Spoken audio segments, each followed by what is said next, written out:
found the right person to create this show around the two of us. So I wasn't interested in doing something that was just kind of this wacky slapstick thing. I wanted to do something that was really a little more gritty, a little more edgy, a little more based in my personal reality. And I happened to have an idea for a show which was about kind of me and my friends and our adventures as young women trying to make sense of the big, cruel world. Later today on Oprah, lonely women who waste their lives watching television.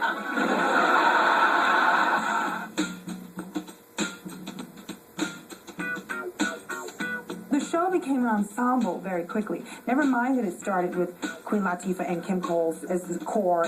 An ensemble cast is a cast that really works together to create a humorous whole. I think it was an ensemble cast in the truest sense. All of the actors could carry a story, and all of the actors could deliver a home run with a joke. Why does this keep happening to me? Because you keep looking for someone to carry you. Well, what's wrong with that?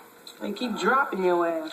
Khadijah is sort of the central character and the link for all of us. The Khadijah character I really kind of fashioned out of who Latifah was to her friends. She was kind of the mother of the group. Do what you need to do for you.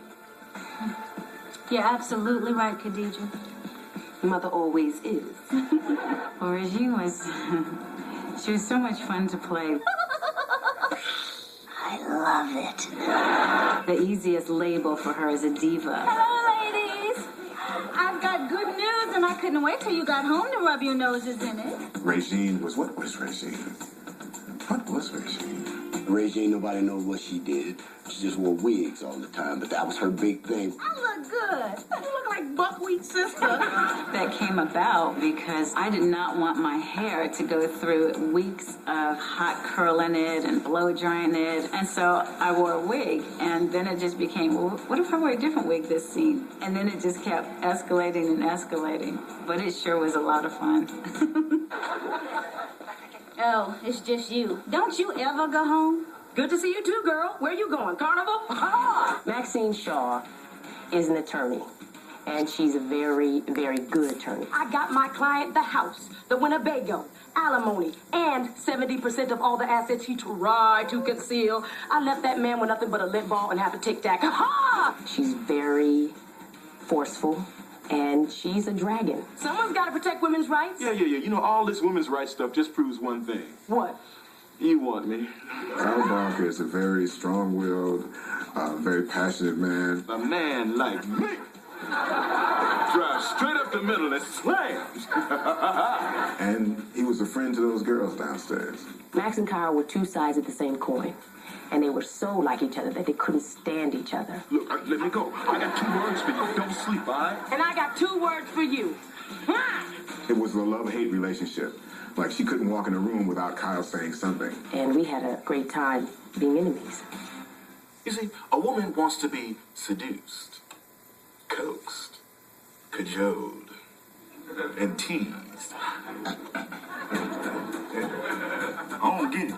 Overton, he didn't have any big dreams. He was good at what he did, though. That was the thing. He was very comfortable with just maintaining the building and just being in love with Sinclair. Sinclair's got a broken tape deck that requires my intensive care. Sinclair is lovable, naive. She's just one of those people who, there are people who live life here. She just sort of lives life there. Just a little slightly off. I met with Kim, and I remember she had shrimp in her purse for some odd reason. And we just started talking about the odd things that Sinclair could have in her purse. And that never really came to fruition, but we still thought Sinclair has odd thoughts in her head, and we want those to come out of her mouth in the show. Bye-bye. Bye-bye now. Bye-bye. Bangle, crunch, squeaker, squeaker, squeaker. You're not as strange as you think. I don't think there was any talk of Overton and Sinclair definitely being a couple initially. Overton was crazy about Sinclair. I think it became evident that these two should be together. Oh, nuts. And the audience reaction and how they were just screaming and hollering because it was something that they really wanted to see. They would call cut, and we would sort of not hear it. So the kiss would go on forever. Okay, cut. John, Kim, we got that one. Cut. We got that. Cut. They're still kissing. Well, they got to come up for air sometime. Wow. It was quite a thrill. I would have given them money to kiss John. John's a wonderful kisser, wonderful. I was getting paid for it too, and it was a good job. Good to be working. Oh, how sweet, the love in this room. Queen Latifah, Erica, and I would sing the Love Boat theme ad nauseum. At first it was cute. And we didn't realize that we had, had sort of gone into this demonic chant of this thing. And then it became a whole production with Erica going, and kickball changing up and down. We would sing it over and over. And one day the crew had put together this machine gun special effect sound. So sure enough, we start to sing that suddenly. And we got the picture, We could either keep singing it and, be happy, but they would probably start poisoning the craft service table. So we had to stop that. Have you ever went over for a friend's house? And the food just ain't no good. I'm in the macaroni second, the peas on much, and the chicken tastes like water. We certainly felt like the six of us had known each other for so long. Chemistry happened right away. And the chemistry was real. The six of us bonded immediately. It was like my brothers and sisters. I'm going to work with family. It was really fun. Latifah and I shared the same quick change booth, and they never separated us. So, the two top people should get their own booth, but we didn't even want it. We never even asked for it. The six of us, we never had a problem with each other as women or with each other as people. I wouldn't say never. Well, maybe once or twice.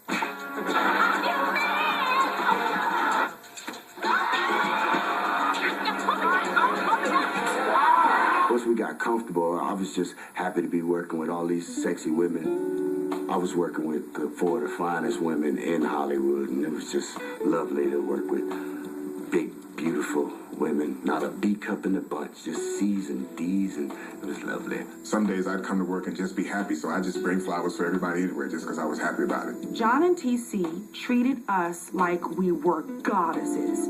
Every morning there were hugs and kisses. We were very much protected and loved by those two men, and we loved them back. The guys were very big brothers, They really took on that role of being very, very protective. I made sure that they always felt lovely. Yeah, we'll just leave it at that. I'm certain it's no secret at this point that John and I were a couple. That means that he wasn't Big Brother all the time. You can get it on your own. You can do anything. You're a woman. Hear you roar! In the pilot and in some of the earlier episodes, you may have felt the men took more of the brunt of the humor. Men are nothing but speed bumps on the road to happiness. I did not want to do a show about being angry at men, because I actually like dudes. I love the fellas. You can't have every episode be about how awful men are. They realized if they kept treating the men the way they were treating them, they would limit their audience. Oh, I understand. It's a man thing, which is different from a woman thing, because that usually involves bloating. So I think they fixed it, and to their credit, I think they did a good job. So I think you really get a well-rounded version of men and women being both foolish, wise, crazy, sane. I think there was a really nice balance. I knew that these six characters were going to be huge. When we started taping, we realized we had something. It was funny. We definitely knew that we were a hit because they gave us new trailers. That's what happened. We got new trailers. First time you ever seen a black person happy to get an RV. First time I knew the show was a hit was when I went on a press junket in New York City. And all these kids came out and they saw me. And it was just all these kids screaming and hollering. And I was wondering what they were hollering at, and I was nervous because they were running. So I started running because, black folks, when we see people running, we don't ask questions. We just run, too. Everybody was just calling Overton, and I was just really overwhelmed by the whole thing. Stepping lightly like a woodpecker with a headache, Jackie. I think that Living Single came along at the right time because the doors were already open for, blacks on TV. The show basically, exceeded everyone's expectations from the very first night. It became a hit right away. We actually did better than our lead-in show. Sorry. And we became the #1 black show. I'm telling you, we came out strong. Network had a power black hour. Yo, I can hook you up, G. We weren't like a message show, but in the way that we carried ourselves, we spoke volumes. I just wanted to create a show that had dignity and as much humor and as much reality as possible. There was a critic in the first season who hated our show. I won't even mention his name. And he called us booty-shaking sugar mamas. Booty-shaking sugar mamas. Are you high? What? I think we were anything but that. I'm not saying we didn't shake our booty every once in a while, but I think we carried ourselves with a certain amount of dignity. We knew the fans liked it. They were getting letters. They were getting calls. So they knew they had something, even with that one reviewer who didn't get it. Fans would say to us, thank you for not, being like this and talking like this. And not that that doesn't exist, but we all had jobs. We all had a place that we were going. We were positive. We weren't hanging out in the street.